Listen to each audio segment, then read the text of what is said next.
Okay, so for number 11, we need to write a conditional statement. So it's going to be like an if-then statement.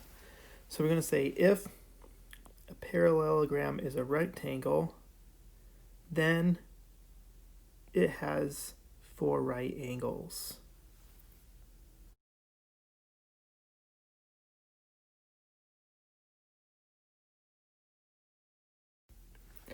Okay, and I also asked to write the converse. Let's go in the other direction.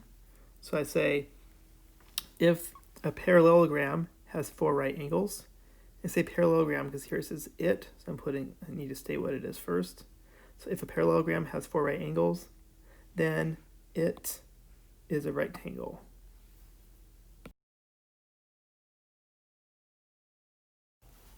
So for number 15, we're given a conditional. You need to write the converse and the biconditional.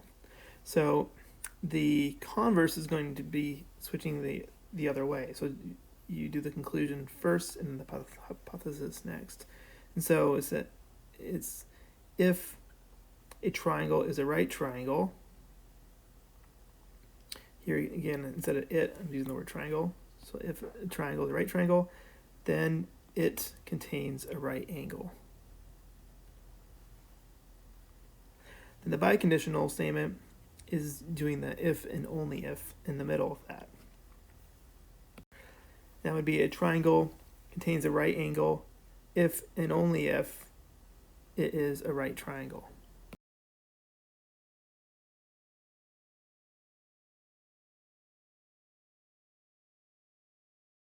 Here for 16 and 17, we need to determine if each biconditional is true. So in this case, it's if Philippe is a swimmer, then he is an athlete. And that direction is true.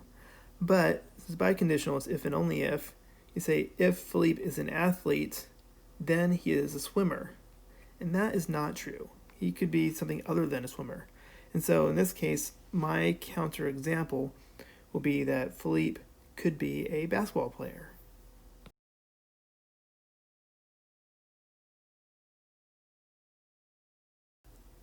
So here the number 2n.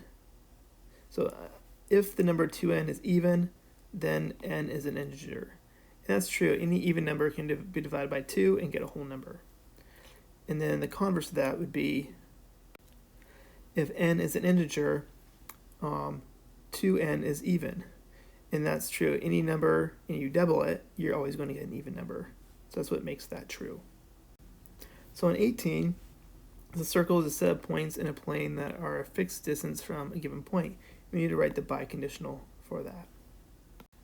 And there are different ways of doing this, but I'm going to say a shape is a circle if and only if the set of points in a plane are a fixed distance from a given point.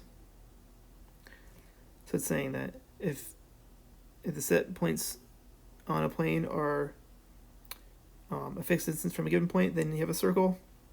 But if you have a circle on the plane, then then all its points are a fixed distance from a given point.